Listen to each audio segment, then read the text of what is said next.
Il y a certains croyants qui témoignent à outrance et font quasiment du recrutement au lieu d'évangéliser. Il va pourtant falloir qu'on réalise un jour qu'irriter les gens ne concourt pas à leur salut, mais à leur aliénation de Dieu plutôt. Alors à travers ce message-là, je me propose de souligner le fait qu'il faut qu'on respecte les gens à qui on témoigne. Les chrétiens doivent partager leur foi pour 3 raisons. Premièrement, parce que le monde dans lequel on vit a besoin d'espérance, selon Éphésiens 2.12. Ils ont aussi besoin d'être sauvés d'eux-mêmes, puis dans le pire des cas, ils ont besoin d'être sauvés de l'enfer. 1 Timothée 2.4 nous dit que Dieu veut que tous les hommes soient sauvés. Alors, en partant de ce texte-là, plusieurs se sont dit que tous les moyens étaient bons pour amener quelqu'un au salut. Mais comme on dit souvent, la fin ne justifie jamais les moyens. Dans le Seigneur, on ne peut pas employer des moyens vils pour arriver à des fins nobles. Ça ne se fait pas. Alors faisons bien attention, purifions nos motifs intérieurs, puis n'ayons pas peur de creuser parce que souvent les motifs purs et impurs de superposer ou de mélanger en nous. L'agressivité dans le témoignage vient souvent de la part de ceux qui ont reçu un don réel de la part de Dieu pour évangéliser, mais qui s'en servent mal à cause peut-être d'immaturité. Ils ont vraiment le goût de témoigner. Le problème, c'est que ces frères-là développent souvent en même temps une sorte d'indignation à la vue de tous ceux qui n'ont pas les mêmes aspirations qu'eux autres. Un peu comme Marthe, qui était irritée de ce que Marie vienne pas l'aider dans son travail pour le Seigneur. Ils se mettent à éperonner tout le monde avec Matthieu 28.19. On dirait qu'il s'agit qu'un croyant est un don là, pour qu'il se mette à juger tous ceux qui ne l'ont pas. Avez-vous remarqué ça? Alors l'évangélisation doit avoir pour base une conviction personnelle. Brandir Matthieu 28.19 puis le mettre sur le dos de tout le monde, ça ne suffit pas pour partir. Oui, le monde a besoin d'être évangélisé, mais pas par des croyants qui se croient meilleurs que les autres ou qui sont à l'œuvre parce qu'ils sont sous le complexe d'une fausse culpabilité. Il y en a qui disent « Ah, bien, si on n'insiste pas, les gens ne viendront pas au Seigneur. » C'est pas vrai, ça. J'ai lu les réveils religieux de Charles Finney, puis aussi le journal de David Brenner, puis bien d'autres livres qui parlaient de réveil spirituel. Puis durant les réveils spirituels, la plupart des prédicateurs constataient toujours que la puissance convaincante de Dieu était déjà à l'œuvre dans le cœur des gens, avant même qu'ils aient commencé à prêcher. Alors l'évangélisation, c'est d'abord et avant tout le travail de Dieu. Que ce soit bien clair dans nos esprits. Alors il est totalement inutile de culpabiliser l'Église parce qu'elle n'évangélise pas assez à notre goût, parce que même si elle évangélisait beaucoup plus, je suis loin d'être sûr que ça ferait une différence, mes amis. Si vous avez ce désir de voir des gens sauvés, c'est probablement parce que Dieu désire vous utiliser.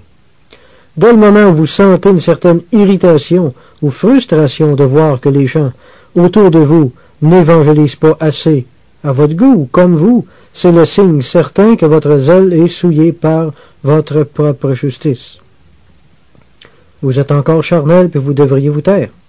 Cessez d'exhorter les autres jusqu'à ce que Dieu vous ait sanctifié de ça. Cessez d'essayer de pousser ou de traîner les autres avec vous autres. Travaillez plutôt à faire grandir en vous ce désir de voir des gens venir au Seigneur. Cultivez ce don que Dieu vous a donné.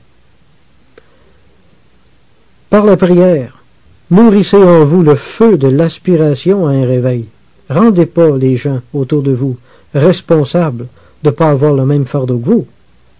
Si Dieu le veut, vous pourrez peut-être communiquer votre fardeau des âmes à d'autres. Là, je fais une parenthèse, j'ai pas dit le fardeau d'évangéliser, mais le fardeau des âmes. Le fardeau de voir des gens venir au Seigneur. Parce que le fardeau d'évangéliser, moi, je l'ai eu depuis longtemps. Je l'ai eu longtemps, puis aujourd'hui, je sais qu'il n'y avait absolument rien de spirituel là-dedans. C'était tout juste bon pour me glorifier d'un côté, puis me culpabiliser, troubler ma relation avec Dieu, puis rendre ma vie chrétienne lourde et un peu misérable. Si notre fardeau pour l'évangélisation est un fardeau culpabilisant, qui nous culpabilise, il ne s'agit pas du fardeau des âmes que l'Esprit de Jésus communique. En Éphésiens 2, 8, 9, ça dit que c'est par grâce que vous êtes sauvés par le moyen de la foi, et cela ne vient pas de vous, c'est le don de Dieu, ce n'est point par les œuvres ou les efforts, afin que personne ne se glorifie. Bon, les réveils spirituels, ça fonctionne exactement sous le même principe que la conversion ou que la sanctification. C'est par grâce qu'il va y avoir un réveil. Ça ne viendra pas de nous autres, de nos efforts humains pour évangéliser plus, mais ça sera un don de Dieu. Si vous croyez qu'en secouant les gens dans l'Église pour qu'ils aillent évangéliser, que vous allez avoir un réveil comme ça, je vous dis tout de suite que vous êtes en route pour une grande déception. J'en connais qui ont essayé pendant longtemps, puis qui ont vécu frustration après frustration. On ne peut pas donner ce qu'on n'a pas, vous savez, et rendre les gens responsables de ne pas porter les fruits qu'on voudrait. En nous appuyant comme ça sur les jambes de l'homme ou dans la vigueur du cheval, dit l'Écriture, on bâtit notre maison ou notre œuvre sur le sable, mes amis. Je me souviens au début de ma vie chrétienne, je faisais partie d'un groupe qui était consacré à plein temps à l'évangélisation, mais qui croyait malheureusement pas beaucoup à la prière. Si le zèle à l'évangélisation avait été le secret d'un réveil, on aurait sûrement fait un véritable malheur au Québec parce qu'on a évangélisé. Mais nos efforts étaient en grande partie stériles. Il n'y a jamais eu de réveil. Puis quand j'ai réfléchi, là, je me souviens qu'il n'y a pas eu plus que quelques conversions en plusieurs années. Alors le zèle pour l'évangélisation, c'est très relatif. Non, ce n'est pas la clé de tout. L'évangélisation n'est pas la clé d'un réveil. C'est plutôt l'inverse qui est vrai. C'est un réveil que Dieu donne va stimuler les gens, les pousser à l'évangélisation. Si l'Esprit de Dieu n'évangélise pas devant nous, ceux qui évangélisent en vain. Si Dieu n'exhorte pas lui-même une personne à l'évangélisation, celui qui l'exhorte en vain. Il est stupide d'exhorter tout le monde à l'évangélisation pour la simple raison que c'est pas tout le monde qui a la maturité spirituelle requise ou les capacités spirituelles requises pour faire ça. Quand on vient de se convertir, c'est pas urgent de témoigner, d'aller témoigner. Quand on est jeune dans le Seigneur, Christ est loin d'être complètement formé en nous. C'est un fait. Notre témoignage est souvent pas naturel. Il ressemble souvent plus à du recrutement qu'à de l'évangélisation, on l'a dit tantôt. On ressemble à des vendeurs, hein? On n'est pas capable d'être nous-mêmes, puis on ressemble plus à des vendeurs qui font de la publicité pour une quelconque marchandise miracle qu'autre chose. Mais à mesure que le Christ prend forme en nous au cours des années, ben, plus on a de vécu derrière nous autres, plus il devient aisé d'en parler naturellement, comme d'une réalité de tous les jours, puis qui ne choque pas les gens. Les gens vont plus avoir cette impression désagréable-là qu'on essaie de les embarquer dans quelque chose. Là. Les croyants le croyant qui est apte à évangéliser devra être une personne dont le cœur est détaché de ce monde. Il n'y a rien que ceux qui vivent ce détachement-là qui peuvent évangéliser efficacement. Le christianisme, c'est la religion de la sainteté. L'évangélisation est un appel à sortir hors du monde, c'est-à-dire hors du péché et des endroits qui sont des occasions de péché. Alors il faut avoir soi-même un cœur détaché du péché avant d'appeler les hommes à se détacher du péché. Sinon, ça ne fera pas des enfants forts, notre évangélisation. Il faut obligatoirement être soi-même près de Dieu avant d'appeler le monde à s'approcher de Dieu. Il faut être consacré avant d'appeler les hommes à la consécration. Sinon, notre message n'aura pas un grand impact spirituel. On va en parler un peu de l'esprit sectaire, maintenant, qui se trouve souvent derrière notre témoignage. C'est ça qui le rend agressif quelquefois. Au lieu de prêcher Jésus-Christ, plusieurs croyants ont la fâcheuse tendance de prêcher leur Église particulière en même temps. Cette attitude sectaire-là nuit au salut du monde et au progrès de l'Évangile. Les gens craignent les recruteurs, puis avec raison, si vous voulez mon avis. Quand on évangélise, les gens ont souvent l'impression que notre unique but, c'est de les détacher de leur Église puis de les amener dans la nôtre. Pas vrai? Puis dans une certaine mesure, je pense que c'est encore vrai. Il arrive qu'on perde de vue un petit peu le but premier de l'évangélisation. Je pense que les gens s'en rendent compte. Qui est d'amener l'homme au renoncement au péché, à une foi sincère en Jésus-Christ. Tout le reste est secondaire. Tout le reste peut attendre. Là. Beaucoup de chrétiens font du recrutement au lieu d'évangéliser. Ils font du recrutement pour leur paroisse, comme on dit, au lieu d'évangéliser parce qu'ils croient que le salut se trouve uniquement à l'intérieur de leur Église particulière et pas ailleurs. Souvent, on ne réalise pas notre sectarisme. Je vais vous raconter une petite histoire qui va vous montrer ce que je veux dire. Aux États-Unis, il y a plusieurs années, le poste de radio de la ville offrait un temps gratuit d'antenne à toutes les différentes églises locales de la ville. Wow, toute une opportunité là, que Dieu faisait là, aux églises. Et, on est allé jusqu'à contacter les pasteurs et les ministres pour leur offrir ça. La seule condition, c'était qu'on ne permettait pas à ceux qui allaient prêcher l'Évangile de dire le nom ou l'adresse de leur église. Alors, il y a un pasteur qui a refusé, qui s'est fâché, il a refusé de profiter de l'opportunité parce qu'il s'est dit, hey, moi, si je peux pas amener les gens dans mon église, j'aime mieux pas évangéliser du tout. J'ai pas envie que les gens que j'évangélise se retrouvent ailleurs, dans des églises que j'approuve pas. Voyez-vous le raisonnement. Il y avait là une merveilleuse opportunité de prêcher l'Évangile à des dizaines de milliers de personnes, mais si ses efforts contribuaient pas à remplir son poulailler, ben il a préféré rien faire du tout. Mieux vaut que le diable les aille, si c'est pas moi qui les a. C'est un peu la philosophie là, de raisonnement. En fait, dans le fond, c'est ça que ça veut dire. Mes amis, mettons pas notre Église en avant de Jésus-Christ. Prêchons Jésus-Christ et son Évangile. Maintenant, je ne veux pas dire qu'il n'est pas important d'amener les gens à appartenir à une bonne Église. Mais on doit faire très clair dans notre message, de départ, que le salut n'est pas une question d'appartenance à une Église plutôt qu'une autre. Quand les gens seront sauvés, là, ce sera le temps de les aider à discerner la vérité de l'erreur doctrinale, puis de les inviter à changer d'Église s'il le faut. En attendant, soyons heureux de ne prêcher que l'Évangile de Jésus-Christ. Paul a dit quelque part, car nous ne nous prêchons pas nous-mêmes. C'est pas notre petit groupe qu'on prêche, c'est Jésus-Christ le Seigneur que nous prêchons. Les chrétiens évangéliques aujourd'hui mettent trop d'emphase sur leurs différences doctrinales, puis en sont venus à élever leur credo, puis à le prêcher sur un même pied d'égalité que s'il s'agissait de l'Évangile quelquefois. Alors les gens remarquent toutes nos différences, puis ils se disent, moi, j'irai pas m'embarquer dans une patente où les gens sont même pas d'accord entre eux autres. On les comprend un petit peu. J'ai lu un petit livre catholique un jour qui s'appelait « Pourquoi tant de religion ?» et « Pourquoi je suis catholique », je pense.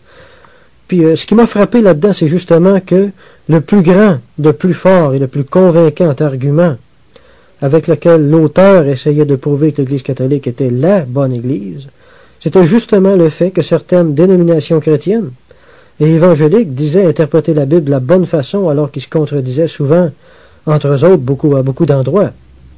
Alors c'est pour ça que selon eux, il fallait que les gens mettent leur foi dans l'interprétation du pape, accepter simplement ce qu'il enseignait, puis de se laisser conduire par la foi. Selon l'auteur, on avait là la preuve que la Bible était trop difficile à interpréter. C'est pour ça que, selon lui, il valait mieux mettre sa confiance dans le pape, croire ce qu'il nous dit, puis cesser de se casser la tête avec toutes ces chicanes de religion-là. Vous comprenez le raisonnement? Pourquoi les gens remarquent tant qu'il y a des différences doctrinales entre les différentes églises évangéliques? Ben, parce que c'est à peu près ça qu'on prêche le plus quand on évangélise. Moi, je suis pas capable de dire amen à ça. Moi, je suis capable. C'est la stricte vérité. Aujourd'hui, beaucoup d'églises se prêchent elles-mêmes, puis le monde entier s'en est aperçu, sauf nous autres. J'ai coutume de dire que l'orgueil, c'est le seul péché que tout le monde peut voir chez une personne, sauf celui qui en est atteint. Alors repentons-nous, mes amis, d'avoir mis Jésus-Christ dans l'ombre de notre clocher et dans l'ombre de nos credos. L'attitude de certains croyants qui parlent de leur Église comme si elle était la seule vraie Église de Jésus-Christ mine très sérieusement notre témoignage dans le monde. Très souvent, si on a un témoignage que les gens qualifient d'agressif, c'est justement à cause de cette étroitesse d'esprit-là à propos de la conception de l'Église, puis qui nous fait dénigrer les autres organisations religieuses. C'est bien beau l'Église locale, mais attention au localisme, attention au sectarisme. Tout comme chaque croyant devrait être rattaché à une Église locale, toute Église locale doit être d'une façon ou d'une autre rattachée au corps de l'Église universelle, au corps invisible. Nous devons avoir un esprit large, autrement dit, et un cœur capable d'embrasser des croyants qui n'ont pas peut-être le 10e de la connaissance biblique que nous autres on prétend avoir. Ce n'est pas la connaissance biblique qui doit nous unir en tant que croyants, mais notre fraternité spirituelle en Jésus-Christ. Que Dieu vienne en aide à tous ces petits esprits qui sont aveuglés de propre justice. Kate Price a dit ceci. Les principes suivants résument les conclusions auxquelles je suis arrivé après avoir commis beaucoup d'erreurs. C'est dans la vie de Christ, pas seulement dans la compréhension des Écritures, que se situe le fondement de notre communion fraternelle. Ceux qui participent à la vie de Christ participent automatiquement à la nôtre. Notre communion découle beaucoup plus d'une relation d'amour que d'un échange sur des points de vue doctrinaux. Nous cherchons donc à démontrer que la vie de Dieu par Jésus-Christ crée un lien plus fort et plus étroit entre chrétiens que celui que pourrait créer une appartenance à une même organisation ou à une même Église. Refléter un amour prêt à couvrir les fautes est plus conforme au comportement biblique que celui de constamment relever les sujets de désaccord. Conséquemment, nous serons davantage connus pour notre amour que pour ce qui nous oppose. Fin de citation. Les gens sectaires élèvent leur Église locale au-dessus de l'Église universelle de Dieu, ce qui est une très grave erreur. Une Église ne peut pas dire au reste de son corps universel « Je n'ai pas besoin de toi ». Durant les 2 premiers siècles environ, l'Église de Jésus-Christ portait aucun nom. Quand il y avait des chrétiens dans une ville qui se réunissaient, on appelait ça l'Église de Dieu, de cette localité-là, tout simplement. Aujourd'hui, dans plusieurs villes, c'est quasiment la guerre entre les différentes dénominations, à savoir quelle est la véritable Église de Dieu. Puis croyez-moi, il n'y a pas que l'Église catholique ou les témoins de Jéhovah qui pensent comme ça, là. Je suis étonné de voir à quel point il y a des croyants évangéliques aussi qui pensent que leur Église est la seule Église de Dieu, puis que toutes les autres sont rien que des fausses églises. On va vous dire un secret. Pour Dieu, il n'y a pas de fausse Église, ni de vraie Église d'ailleurs. Devant lui, il y a juste des cœurs faux ou des cœurs honnêtes, des vrais croyants ou des faux croyants. C'est juste ça que Dieu veut. On élève tellement l'Église locale et physique à laquelle on appartient qu'on oublie de penser à l'Église universelle et spirituelle dans laquelle notre nouvelle naissance nous a fait entrer, ce qui est bien 1000 fois plus important, il me semble. Écoutez-moi bien. Aucune organisation religieuse, quelle qu'elle soit, n'a le droit de dire qu'elle est à elle seule l'Église de Dieu. L'Église de Jésus-Christ est avant toute chose un corps spirituel, formé à partir de toutes sortes de croyants, appartenant à toutes sortes de dénominations différentes. L'Église de Jésus-Christ n'est pas une organisation en particulier, mais de tout homme et de toute femme. Elle est formée de tout homme et de toute femme, nés de nouveau, peu importe leurs différences théologiques. Une personne peut très bien faire partie d'une belle grosse église évangélique, puis pas faire partie de l'Église de Dieu pour autant, vous savez. D'un autre côté, si une personne a connu la nouvelle naissance, mais que pour une raison quelconque, cette personne-là appartient encore à une église, ou même si elle est encore dans sa vieille église traditionnelle, bien elle fait quand même partie de l'Église de Dieu. C'est possible, ça aussi. Peu importe l'organisation religieuse dont elle fait partie sur la terre, toute personne qui est née de nouveau est automatiquement incorporée dans l'assemblée des premiers-nés qui est inscrite dans les cieux. On n'est pas sauvé en se joignant à un groupe particulier, mais en se joignant à Jésus-Christ. Ça commence-tu à entrer dans nos petites têtes un petit peu? Le corps de Jésus-Christ est un corps spirituel et invisible. L'Église, elle, donc partout. L'Église, je m'excuse, je reprends ça. L'Église est donc partout et nulle part en même temps. Elle est partout de façon générale et nulle part de façon exclusive.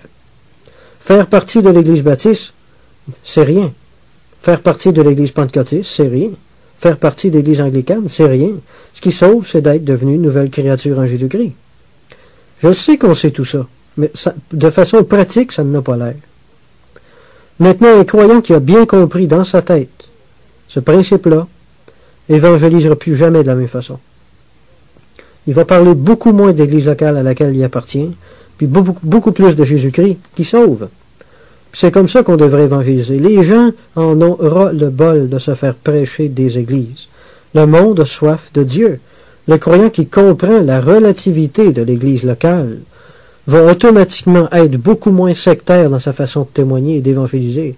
C'est en montrant du respect aux autres, comme ça, qu'il va en inspirer lui-même. La Bible nous dit à des dizaines d'endroits que les hommes vont être jugés selon leurs œuvres. Puis croyez-moi, quand on va être rendu là, le nom du clocher auquel on aura fait partie aura plus la moindre importance.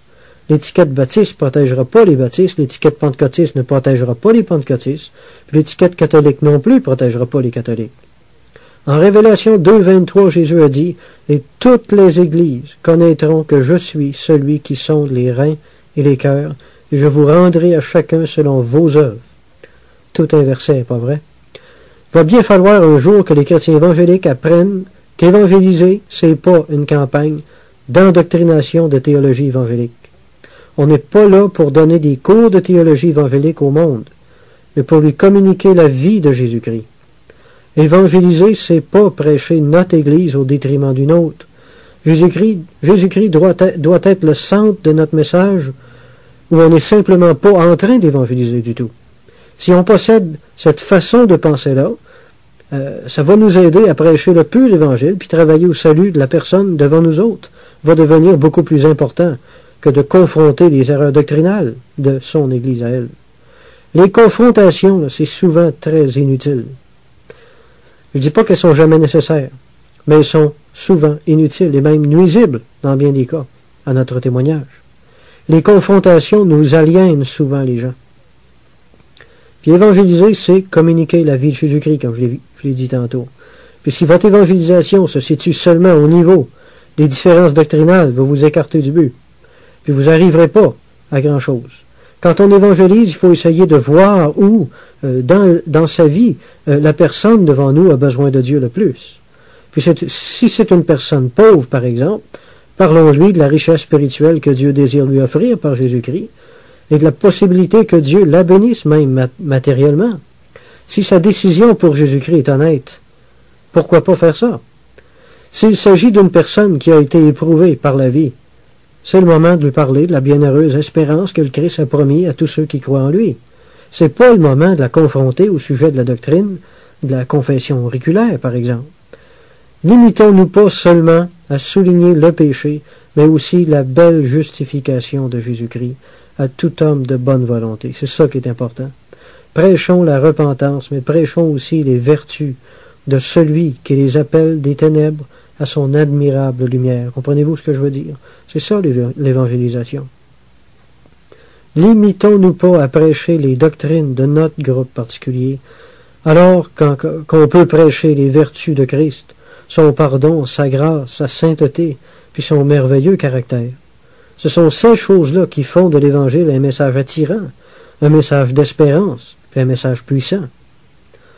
On n'est pas là pour endoctriner les gens, selon notre Église, selon notre credo, mais pour leur montrer Jésus-Christ. Puis ça, mes amis, c'est tout un défi. C'est ça l'évangélisation. L'évangélisation est tout un défi. Jésus n'est pas seulement venu accomplir le plan de salut, puis repartir ensuite. Parce que dans ce cas-là, ça aurait pris juste 3 jours et demi de ministère, au lieu de 3 ans et demi. Quand l'Écriture parle de l'Évangile, elle ne fait pas seulement référence aux 3 ou 4 derniers jours de la vie de Jésus-Christ, quand Jésus a été crucifié puis qu'il est ressuscité, mais à sa vie tout entière, de sa naissance à son ascension. Quand l'apôtre Jean a écrit son Évangile, il l'a fait dans le but d'amener le lecteur à devenir croyant. Pour ce faire, il ne s'est pas contenté de rapporter les événements qui ont entouré la mort du Christ sur la croix, mais il a commencé à partir du temps même qui a précédé son incarnation et sa venue sur la terre. Alors, prêcher Christ, c'est plus qu'annoncer la théologie du plan de salut, comme on fait souvent, ou comme nos petits pamphlets le font souvent. Dans le fond, on peut tous témoigner de ce qui nous édifie. On devrait le faire dans la personne de Christ, sa douceur, sa miséricorde envers les pécheurs, sa sagesse, sa sainteté, son obéissance envers Dieu, son intégrité de caractère, etc., etc. Et bien sûr, sa mort sur la croix. C'est ça prêcher Christ. Combien d'entre nous avons été touchés et convertis par le plan de salut? Relativement peu. Tous, par contre, ont été touchés par Christ, par son amour, par une de ses vertus ou par une des paroles qu'il a prononcées durant son ministère terrestre. Un exposé théologique concernant le plan de salut est très souvent inefficace dans l'évangélisation parce que les gens ne peuvent pas voir Jésus-Christ à travers ça. Je me souviens avoir fait de l'évangélisation dans les rues de ma ville une année. J'ai rencontré un jeune qui était assis là sur un banc du parc, puis là, je me mets à lui parler du plan de salut à partir de l'Ancien Testament, puis là, je lui ai expliqué la nouvelle naissance, la mort du vieil homme, puis la naissance du nouvel homme, puis tout ça. Puis je trouvais que ça allait bien. Le jeune, il m'écoutait. Je me disais moi-même, hey, celui-là allait sûrement venir au Seigneur quand je vais avoir fini. Mais quand j'ai fini, le jeune homme me regarde et il me dit, ouais, ça a de l'allure ce que tu dis. Puis c'est tout. Autrement dit, j'ai tout compris, mais ça m'aide pas pantoute. J'ai compris quelque chose, moi aussi, ce soir-là. Quelque chose que je suis pas prêt d'oublier. C'est exactement la leçon que je viens de vous donner ici. Le plan de salut ne sauve pas souvent. C'est Christ qui sauve. C'est Christ qu'on devrait prêcher, un petit peu plus, que juste la théologie qui tourne autour du plan de salut. On va parler un petit peu encore de l'agressivité du témoignage.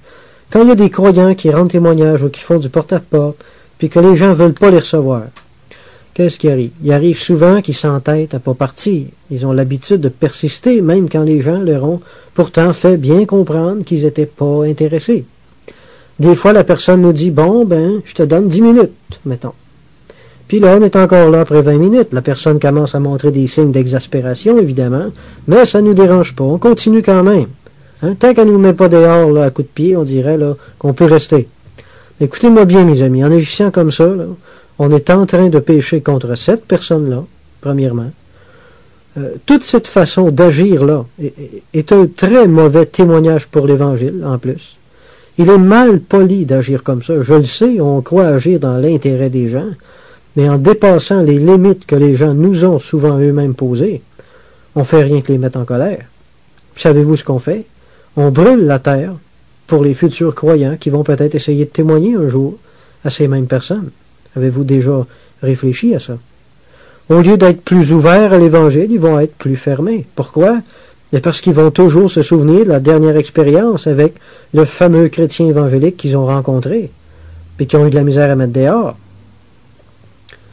Hein? Ils vont avoir 2 fois plus de crainte d'être envahis par nous autres que la première fois. Alors, il faut comprendre ça. Pas dur à comprendre. Il y a une différence entre évangéliser et achaler les gens avec l'Évangile. Quand il y a des gens qui nous rejettent, ils ne sont pas nécessairement rebelles à l'Évangile. Des fois, ils sont simplement rebelles aux achalants. On sait quand témoigner, mais souvent, on ne sait pas quand s'arrêter. Mais la sagesse enseigne qu'il vaut mieux leur dire juste une petite parole qu'ils vont pouvoir digérer tranquillement, qu'ils vont accepter, que de mettre quasiment le pied dans la porte puis d'essayer de leur lire 48 versets, là. Puis les écœurer avec ça. En faisant ça, on ne fait rien que passer pour des fanatiques religieux, puis nous allons nous-mêmes avoir éloigné ces gens-là du Seigneur parce qu'ils vont se méfier encore plus des gens comme nous autres dans le futur. Le monde s'endurcit, ben oui, mais je me demande si on y est pas pour quelque chose là-dedans. Un petit peu. Il n'y a pas rien que le péché qui endurcit les gens. Je me demande si l'Église ne le fait pas elle-même. J. Parker, dans son livre « L'évangélisation et la souveraineté de Dieu » a dit « S'accrocher à quelqu'un, faire des intrusions dans sa vie privée, insister outre mesure, ce ne sont là que des travestis en matière d'évangélisation. Un tel manque de politesse déshonore Dieu, et de plus, il crée un sentiment d'irritation chez la personne qui en est l'objet. » Fin de citation. Il faut annoncer la bonne nouvelle aux gens, pas les violer avec la Bible. Les gens ont souvent l'impression qu'on veut leur enfoncer la Bible dans la gorge sans même leur demander leur avis. Il y a des chrétiens qui agissent comme ça juste parce qu'ils sont impolis. Ils font pas ça pour mal faire. Ils ont mal été élevés, c'est tout. Le respect des gens leur a jamais vraiment été inculqué, puis ils sont habitués de vivre de même, puis ils se font traiter comme ça, fait qu'ils traitent les autres comme ça. Ils savent simplement pas quand ils devraient s'arrêter. C'est sûr qu'on doit faire nos efforts pour amener les gens au salut, mais attention, on ne doit pas oublier que ces mêmes personnes ont un libre choix devant Dieu aussi, puis qu'on n'a pas le droit de violer. Je pense qu'il y a un juste milieu à trouver là-dedans. Là. Moi, je pense que c'est pas sans raison que les gens ont peur de nous autres, les chrétiens évangéliques, puis qu'ils nous trouvent envahissants. C'est justement parce qu'il y en a tant eu qui n'ont pas daigné respecter la volonté des gens à qui ils ont parlé. Si certaines personnes ne veulent pas qu'on leur parle, retirons-nous, puis laissons au moins le bon témoignage qu'on les respecte. Comme ça, on va au moins leur laisser quelque chose. En parlant de sa conversion, Richard Wurmbrand a rendu quelque part ce témoignage. Le Christ m'a conquis par sa politesse. En effet, Jésus a dit en Révélation 3:20, « Voici, je me tiens à la porte, puis je frappe. Si quelqu'un entend ma voix et ouvre la porte, j'entrerai chez lui, et je souperai avec lui, et lui avec moi. » OK? Coopération volontaire, là. Des fois, sans s'en rendre compte, par notre attitude, on tend à imposer l'Évangile aux gens, puis on a vraiment tort de faire ça. Ça ne sert pas la cause de Jésus-Christ du tout d'agir comme ça. Derrière notre beau zèle à sauver les âmes, il y a peut-être aussi un petit peu d'orgueil en nous qui fait que de se faire repousser, c'est un peu difficile à accepter. C'est peut-être pour ça qu'on insiste tant, pour que les gens nous écoutent plus. Ça prend de l'humilité pour évangéliser, parce que non seulement vous allez être rejeté, puis vous allez devoir l'accepter en plus, de la même façon que notre maître l'a accepté. Si on veut vraiment avoir du zèle puis de la détermination à sauver les âmes, eh bien, ayons-le au bon endroit, c'est-à-dire dans la prière et les supplications pour que Dieu travaille plus dans les cœurs puis qu'il les dispose favorablement à sa parole. On doit prendre bien garde dans quel esprit on évangélise puis de rester fidèle à l'esprit de l'Évangile, à l'esprit de la bonne nouvelle. Devant Dieu, l'être humain est en tout temps entièrement libre de rejeter ou d'accepter l'Évangile, puis il va juste falloir qu'on vive avec ça, c'est tout.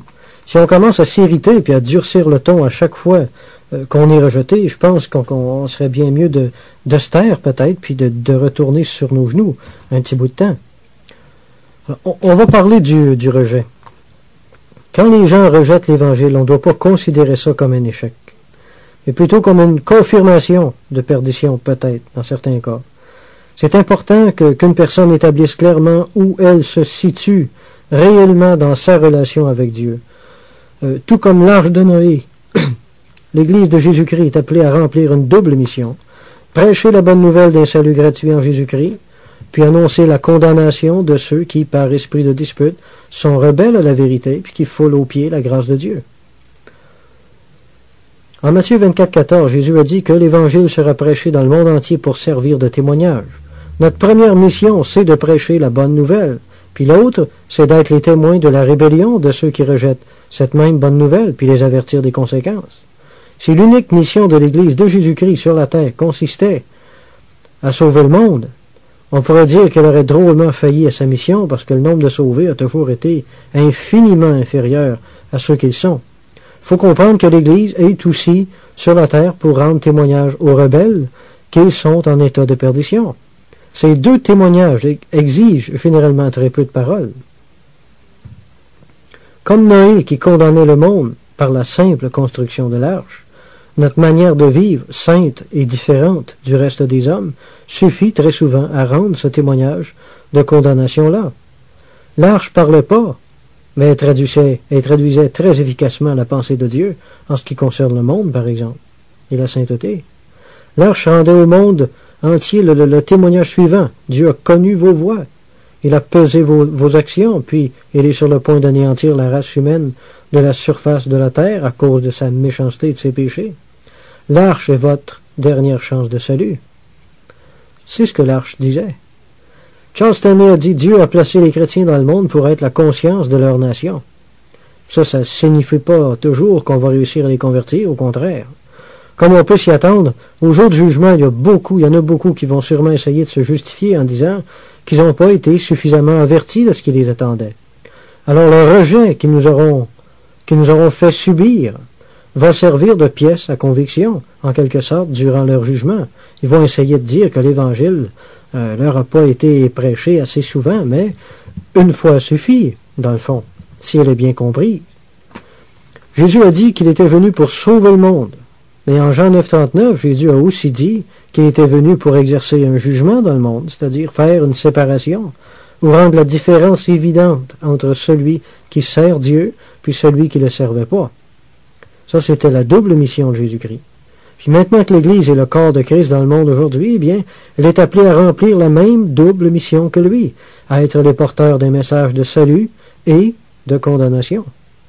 Mais je veux faire une mise en garde ici. Je sais bien que c'est frustrant de se faire rejeter, puis que ça peut être vraiment tentant d'envoyer promener les moqueurs, de secouer nos vêtements, mais on ne doit pas fermer la porte du royaume de Dieu sur la figure de ceux qui ne veulent pas pour le moment y entrer.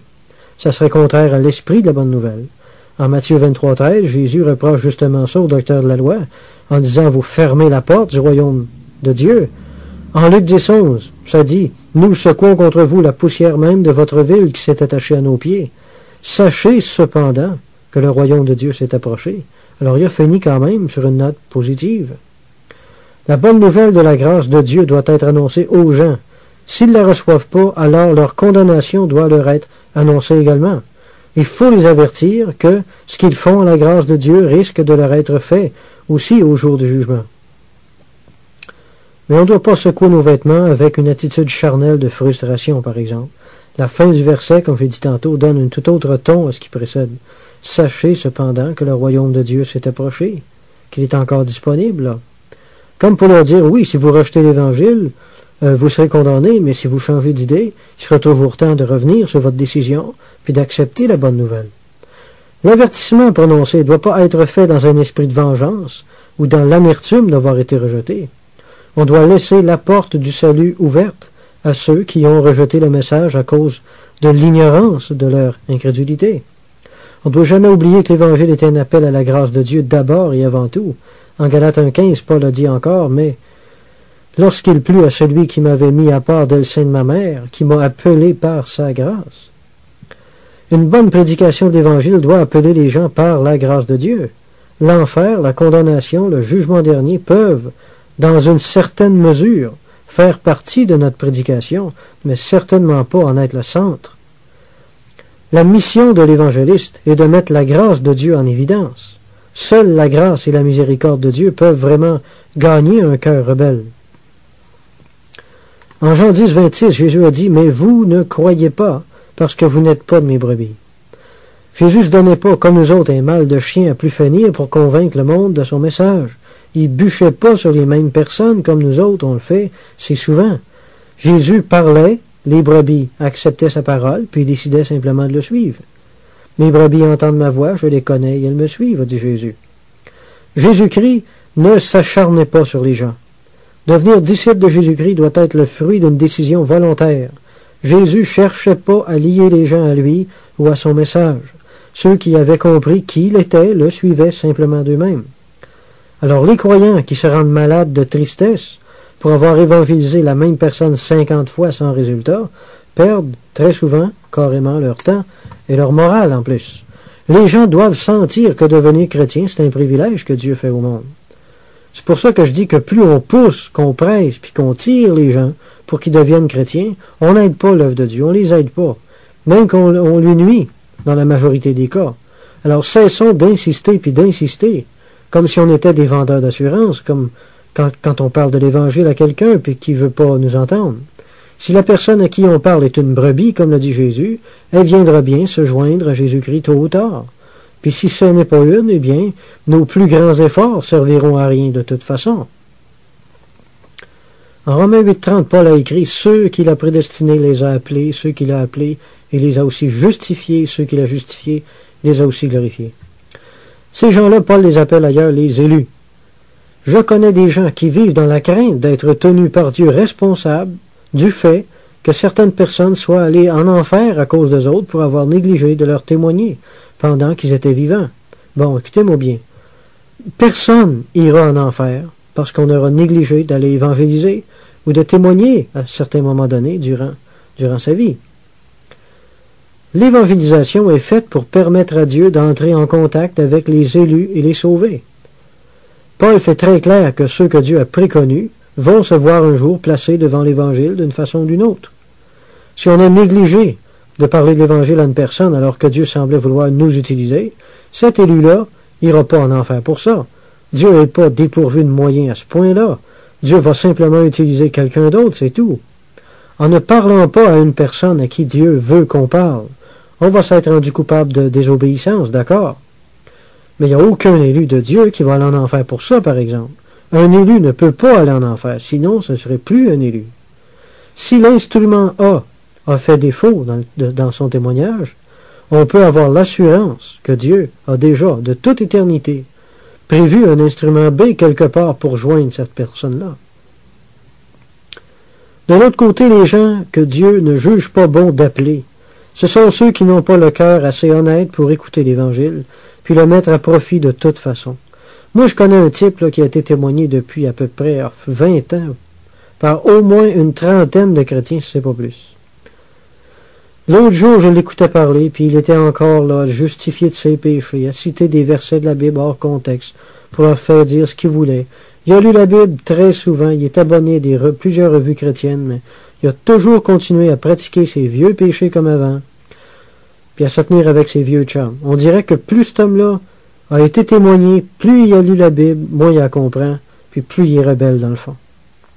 Alors la doctrine de la prédestination, faut y croire.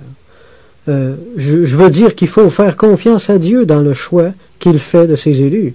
Ceux que Dieu choisit ont un cœur honnête, tout au fond d'eux, et prêt à dire oui à Dieu.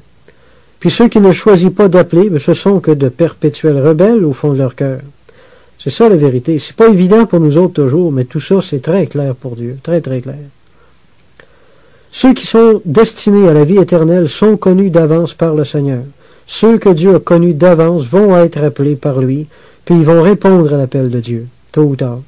Alors c'est pas pour ça que je dis, c'est pour ça que je dis qu'il est tout à fait inutile de témoigner 50 fois la même personne, de faire des pressions sur eux autres, de les achaler continuellement, puis de continuer à leur casser la tête s'ils veulent pas nous écouter. À moins, bien sûr, que Dieu nous mette à cœur de faire quelque chose comme ça, mais de façon générale, l'Évangile doit simplement être annoncé, puis les gens qui sont destinés à devenir croyants vont se mettre à suivre Jésus-Christ naturellement, de la même façon que les brebis suivent leur berger naturellement. Alors, rendez-vous pas malade avec les échecs que vous subissez dans vos efforts d'évangélisation. Tout fait partie d'un plan. Tout fait partie du plan de Dieu. En 1 Corinthiens 1, 21, Paul a dit « Il a plu à Dieu de sauver le monde par la folie de la prédication. » Pourquoi ça? Bien, Dieu a choisi le moyen de la prédication parce qu'elle ne permet pas aux pécheurs de contester avec Dieu, puis de poser toutes sortes d'objections tortueuses. Dans un témoignage de personne à personne, il s'engage souvent à des discussions inutiles qui durent parfois des heures, puis pendant lesquelles la personne essaie de raisonner avec nous autres pour marchander son salut, là, ou pour justifier sa rébellion.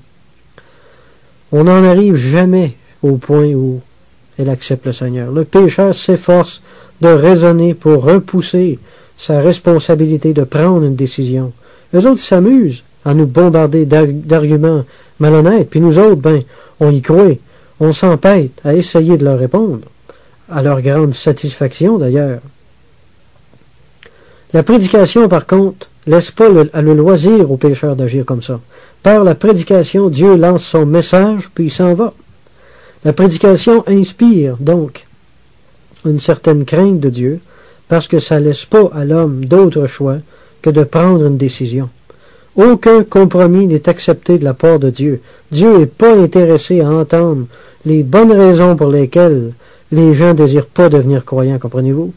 C'est ça que les gens viennent à comprendre. Jésus courait pas derrière les gens pour s'agripper à leur manteau, puis les supplier de l'écouter, puis de devenir croyants. Quand Jésus avait fini de parler quelque part, il partait, puis c'est tout. Il n'a jamais supplié personne de le suivre. L'homme adore être supplié. Plus on va plaider avec lui, puis le supplier, plus il va se laisser faire, vous savez. Oui, il faut plaider avec les gens, mais il faut savoir s'arrêter de plaider également à un moment donné. Trop plaider avec les gens, ça finit par donner une impression de faiblesse que les gens méprisent, dans le fond. Les gens vont nous mépriser. Notre message va tomber par terre. En passant beaucoup de temps à plaider avec quelqu'un, on lui rend pas service parce qu'au lieu de l'amener à prendre une décision pour le Seigneur, plus rapidement, il en profite justement pour faire le contraire, puis retarder sa décision encore plus. Plus qu'on lui donne de câble, plus qu'il va le prendre, puis plus qu'il va en avoir envie d'en avoir plus aussi. Moi, j'ai fait énormément de porte-à-porte dans ma vie, mais j'en fais plus maintenant parce que je ne crois plus au porte-à-porte. Ça, c'est une des raisons. J'ai eu de très bons contacts sur le lot, mais l'expérience m'a souvent permis de réaliser que dans le porte-à-porte, très souvent, on dérange les gens, puis généralement, ils se sentent envahis dans leur vie privée, puis ils n'aiment pas ça. Alors, tout bien pesé, là, quand on considère les très rares, véritables bons contacts d'un côté, puis tous les autres qu'on a hérités, je pense que ça vaut pas le coup du tout On se fait une très mauvaise réputation, puis cette mauvaise réputation-là retombe malheureusement sur toute l'Église évangélique, même sur ceux qui évangélisent pas. On voit nulle part dans tout le Nouveau Testament qu'un apôtre ait jamais exhorté les croyants à aller témoigner ou aller faire du porte-à-porte. Avez-vous déjà réalisé ça? Jésus a clairement dit à ses disciples, n'allez pas de maison en maison. Pourquoi? Parce que c'est achalant pour le monde, puis que ça nuit à notre témoignage. J'ai énormément fait de porte-à-porte pour ma part, puis je peux vous dire qu'en arrivant chez les gens sans prévenir comme ça, comme un cheveu sur la soupe, 9 fois sur 10, on les dérangeait. La seule expression qu'ils avaient sur le visage nous disait qu'on les dérangeait, puis quand on allait leur dire en plus que c'était pour leur parler de Jésus-Christ, ben c'était encore pire, évidemment. Alors on se faisait détester, puis on faisait détester l'Évangile aux gens, au lieu de leur faire aimer. Vous allez peut-être tomber sur un bon contact de temps en temps, je ne dis pas le contraire, mais pensez à tous les autres qui vont garder un mauvais souvenir de vous, puis de ce que vous représentez, puis je pense encore une fois que ça vaut pas le coup. Ça ne sert pas la cause de notre maître. Ça ne sert pas la cause de l'Évangile, du royaume de Dieu. Les premiers chrétiens ne faisaient pas de porte-à-porte. Puis je défie n'importe qui de me montrer ça dans le Nouveau Testament. La seule chose qui s'en rapproche, c'est Actes 5, 41-42, qui dit que les apôtres enseignaient dans le temple et dans les maisons. Ça ne dit pas qu'ils allaient de maison en maison, mais qu'ils enseignaient dans les maisons. On en a un exemple de ça quand Pierre a été demandé pour aller prêcher dans la maison de Corneille, ou quand Paul est allé dans la maison du geôlier. Paul et Silas ont été invités à la maison de Lydie en Acte 16, puis encore, il a fallu qu'elle leur fasse des instances. Les apôtres couraient pas les maisons. En 2 Timothée 3,6, ça dit que les faux circoncis s'introduisaient dans les maisons. Autrement dit, ils attendaient pas qu'on les invite aux autres. Ils entraient partout qu'ils pouvaient, puis c'est bien là la façon d'agir malpolie du malin. Aujourd'hui, je suis contre le porte-à-porte. Je pense que c'est plus un secret depuis tantôt, là. Pour une personne convertie par le porte-à-porte, j'en avais hérité à peu près 2000 autres. Alors, faut pas oublier ça non plus.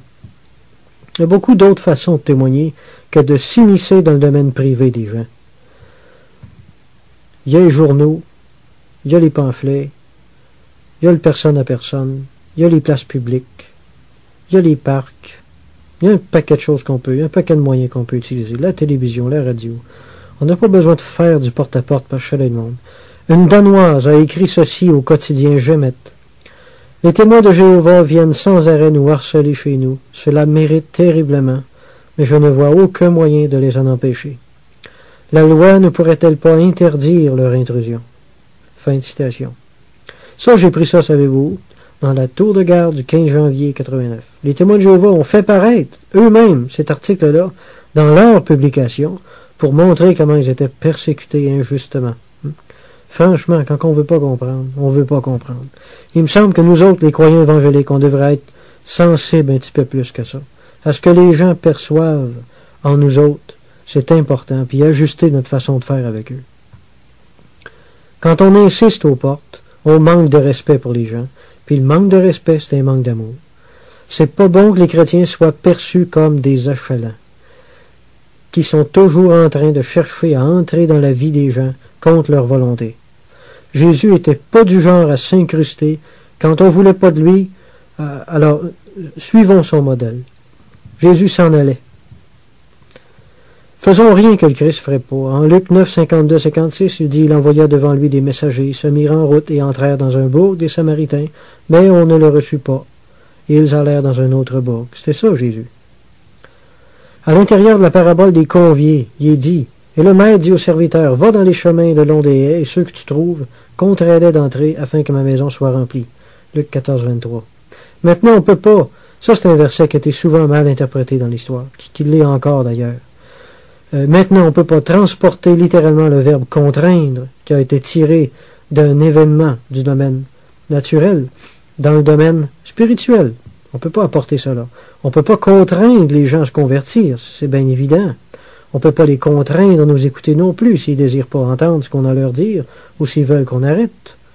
Quand un vendeur d'assurance vient frapper à ma porte puis qu'il se met à insister, puis à insister encore après que je lui ai dit que je n'étais pas intéressé, j'ai avec raison la nette impression qu'il n'a pas de respect pour moi. Il est en train d'essayer de contraindre ma volonté, puis j'aime pas ça. Le respect de la volonté, c'est un terrain sacré pour Dieu. Puis il serait grand temps qu'on réalise ça avant de plus avoir de témoignages du tout dans le monde.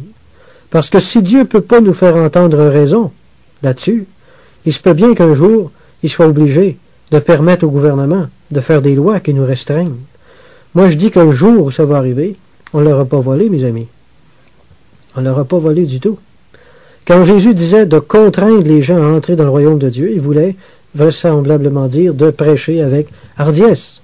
Paul, qui était lui-même évangéliste, savait combien c'était important. En Éphésiens 6, 19, il dit « Priez pour moi, afin que me soit donné, quand j'ouvre la bouche, de faire connaître hardiment et librement le mystère de l'Évangile. » Alors, contraindre les gens à entrer dans le royaume de Dieu, ça ne veut pas dire de les forcer à nous écouter, de les forcer à devenir chrétiens à force de les achaler, mais de les appeler et à les exhorter avec conviction, avec hardiesse, à donner leur cœur à Jésus-Christ.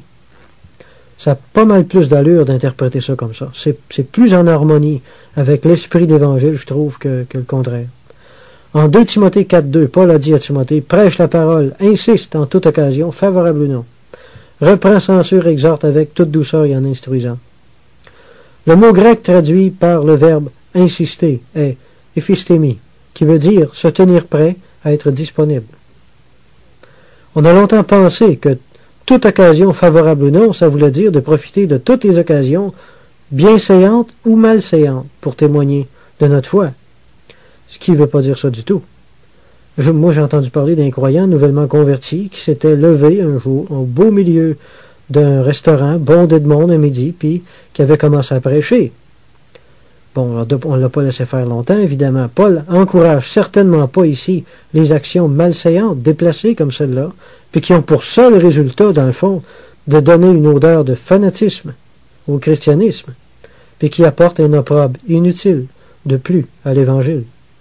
Ce que Paul voulait dire à Timothée, qui est un évangéliste, en lui disant d'insister, c'est de ne pas se relâcher dans la prédication, mais de profiter des opportunités que le Seigneur lui offrait, puis de ne pas se laisser effrayer surtout par les circonstances difficiles, comme les persécutions. C'était ça, les temps qui n'étaient pas favorables.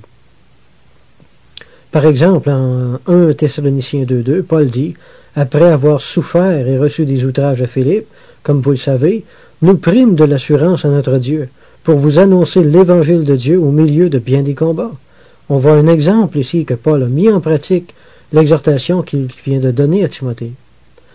Insister, ça a un effet répulsif, tandis que le respect de la liberté de choix laisse une bonne odeur. Quand on est poli et respectueux comme ça, quand on parle du Seigneur aux gens, ça chasse une bonne partie de cette peur injustifiée qui les rend si souvent inapprochables pour Dieu avec l'Évangile. Les gens ne sont pas toujours fermés parce qu'ils sont rebelles à l'Évangile ou parce qu'ils détestent Dieu, vous savez. Mais ils sont souvent fermés envers les croyants évangéliques parce qu'ils craignent qu'on s'impose dans leur vie. Ils craignent qu'on les endoctrine, puis qu'on les enrôle. Il n'y a personne qui aime se sentir lié. Alors c'est souvent pour ça que les gens font seulement embailler leur porte d'un pouce ou deux quand ils nous parlent. C'est pas de la rébellion. C'est un simple et légitime mécanisme de protection.